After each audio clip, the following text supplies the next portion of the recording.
say is like the learning curve for them? How different is that than something maybe these guys have run before? And is it more complex or simple maybe?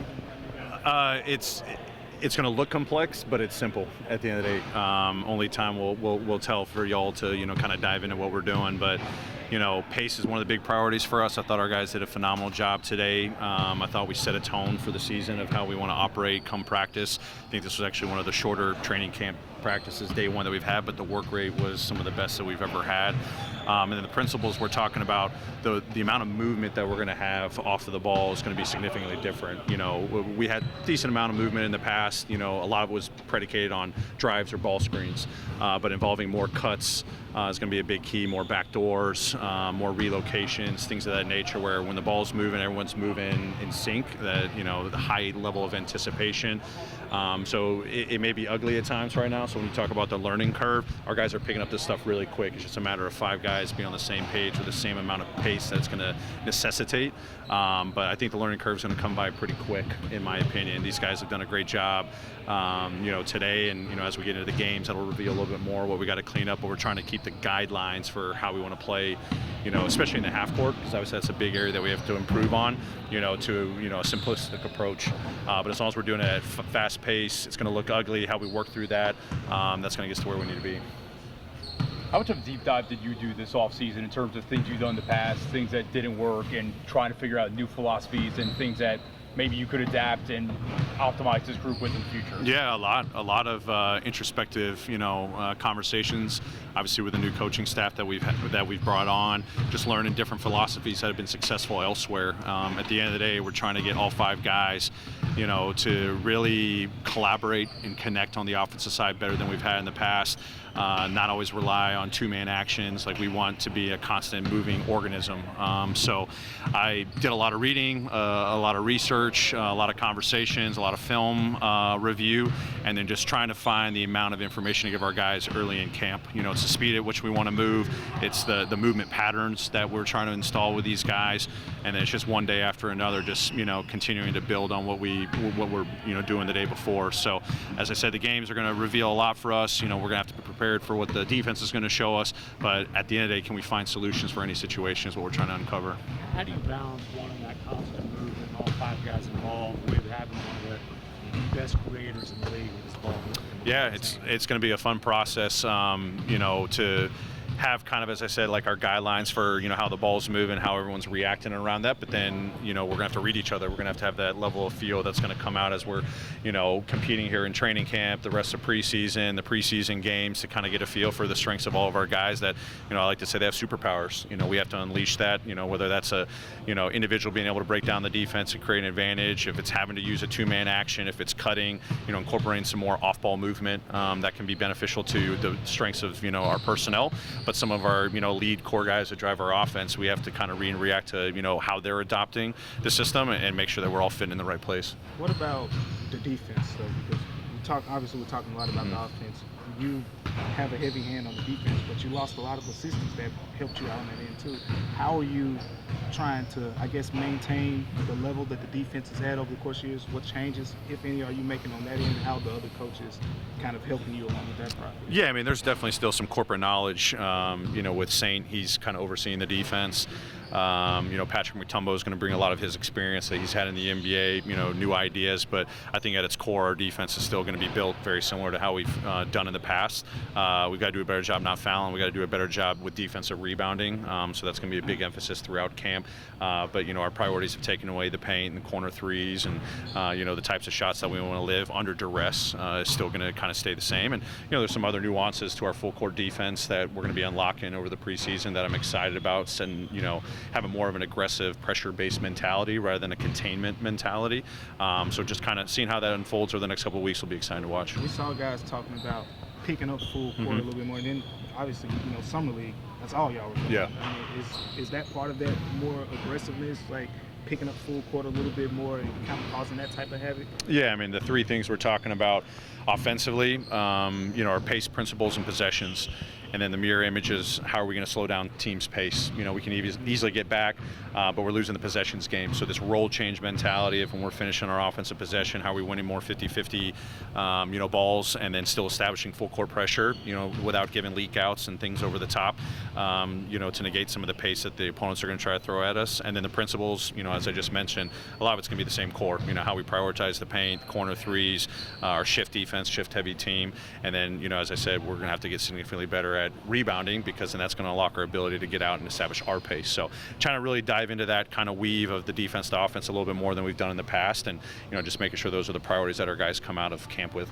How does Edie fit into that pace, and then what do you see as the biggest challenges for him as he adjusts to the league? Yeah, I've been actually really surprised. His ability to get up and down the floor on both sides. We're going to dive a little bit more into transition defense tomorrow, but his role change, has been pretty impressive. Even dating back to summer league, we're giving him the simple guidelines of how we make the role change, defense to offense, and then offense to defense. Obviously, he's a unique individual, but I think he's got the capability. It's going to take some time for him to get the true speed of the game, but so long as we're drilling pace both ways, I think he's going to get up to speed pretty quick. After the draft, you and Zach Kleinman both talked about how well you thought Zach Edey and Jaron were going to complement each other. We know Jaron and Brandon work great together. Jaron can't play 48 minutes though. So what sense do you have now of what front court combinations you might lean on when Jaron's not in the game, and how well do you think Zach may or may not be able to play with Asante, with the BC? Yeah, no, I think, we've definitely talked about that a lot. Obviously, I think Jaron can play with pretty much any of our big combinations, and then what we saw at the 5, but still account for, is this going to be more of a pace-heavy unit? Is this going to be a possessions-based unit? Offensive focus, defensive focus. I think with Zach, we definitely see some intrigue with, Santi. I think playing some different small ball lineups, especially when we get Gigi back, Vince back, Marcus playing at the 4. I think he plays a lot of complementary styles. I think his strong suit's going to be protecting the paint with our dropped coverage for sure, and we're going to try to stretch him to be more of a switch, defender at times, throughout the season to kind of grow his game. But I think there's a lot of combinations we can go with, kind of whatever the opponent or the situation's calling for. You had gone away from playing BC and Steven together. Is there any chance that BC Zach might work a little better, or is that a combination you're less likely to go to? Yeah, I mean, we may experiment with that a little bit in the preseason to kind of see, how the pace of the play, works. I think BC is obviously great in that department from an offensive standpoint. See how Zach's adapting to, the pace we're playing at. But, when it comes to the principles, him being able to play on the interior and the exterior, I think both those guys, they have the capability. Obviously, the three-point shot's going to be key. Zach's been investing a lot of time in the three ball, in this off season. So we'll kind of see how it unfolds. I can't predict what the exact big combinations will be game 1. I don't think I'm going to be rolling out my starting lineup game 1. I want to do some different things over our 5 preseason games and just kind of see, is this going to be I don't envision changing night to night in the regular season. We definitely want to build up some chemistry, but the BC Zach one's been on my mind for a while, and to what level it's going to be a priority, TBD. You said in exit interviews something to the effect of your blood was going to be boiling watching other teams play playoff basketball while you sat at home. Was that a mentality that you carried throughout the offseason and up to now? Oh, yeah, definitely. I told the guys yesterday it was a humbling experience last season. It was miserable not being a part of playoff basketball. So, now our work's got to, speak for all the talk that we've had the last couple of months. A lot of great conversations, but today was a great foundation to lay, and we just got to keep leaning on that day after day. Kind of playing off of that, just after last season, seeing everybody here today, how happy are you just to have everybody back? The optimism has to be high. Yeah, optimism's high, and then I quickly checked the guys and told them the reality of the situation. Optimism's only going to take you so far. We have to come in and understand what's ahead of us, how much work we got to put into, really being the best version of ourselves. How fast do we want to play both sides of the floor? What are our principles? Are we committed to that? Are we going to really commit to our standards and our culture even more than we've had in the past? Not relying on, last year was last year, let's get back to 2 years ago. I'm thinking about today and moving forward. So trying to kind of steer our guys' mentality, how is it all about winning? Everything that we're doing, are we making that ultimate sacrifice even more? It starts with me. It starts with, the leaders of our team that I'm going to really press upon. So optimism's great, got us to day 1, but now it's, we got to live in the reality of, the competition that's on the horizon for us. Taylor, kind of an open-ended question. You can take this any way you want it to go. What do you think Ja's potential is? Do you know what it is? I think the history is to be written, when it comes to, what his potential is. I think, it's easy to say stuff like the sky's the limit, Hall of Famer, champion. I hope I can wish that stuff into existence. But I think he's shown tons of growth in this summer, even last year. It's just, better and better. That's all I'm focused on with him. But I think he can be, one of the greats that's played this game because of how much he loves it and how much he invests in the craft. And then he knows, what's going to define a lot of that is winning, winning at the highest level. So if he continues to kind of make that the priority and the focus, the history will be written in itself. What specifically are you seeing with him in terms of growth? You mentioned last year, obviously, he's not on the floor. Yeah, I mean his responsiveness to everything we're throwing at him. He's trying to set a tone for his teammates. Obviously, his commitment to the pace of our offense, that was a big priority today in practice. I mean, he was relentless, and it's easy, in training camp, guys, maybe pacing themselves or taking a possession off. He was relentless, and he was bringing his teammates along, and that's been a challenge to all these guys. I said it's not about what you're going to do to help the team. How are you going to help your teammate help your team, and taking that next step? And I think it's through his actions. I think it's through the voice that he's had. He's commanded timeouts, huddles before I even have to step in. I was actually taking a step back, with Ja, Dez, Jaren, like not having to blow my whistle as much because these guys know the reality. It's not optimism. They're focused on what we have to do, and I think he's been a big driver of that so far. Can you tell Yuki Kamura's impression? Yeah. Oh, Yuki was awesome today. When we're talking about the pace we're playing with, how he pushes the ball up the floor, the principles, his unselfishness, how he moves without the ball, how he moves, the ball to his open teammates. He had an infectious style of play today. And then I love the fact that, he gets out there and he scraps. He was picking up 94 feet, trying to disrupt the offense, trying to set a tone, from 94 feet to the half court. So really impressed and excited to have him a part of the program. He's 5'8". What kind of role are you expecting from him? Yeah, I mean, to me, it's being a culture setter for us. Obviously, his opportunities, with the hustle, even for the Grizzlies throughout, the preseason. I think he's all about winning. You can just see it just a few times that I've been around him. Obviously, watching game film about him, he makes an impact on winning. As I said, it's with how fast he plays, but he's always making the right decision.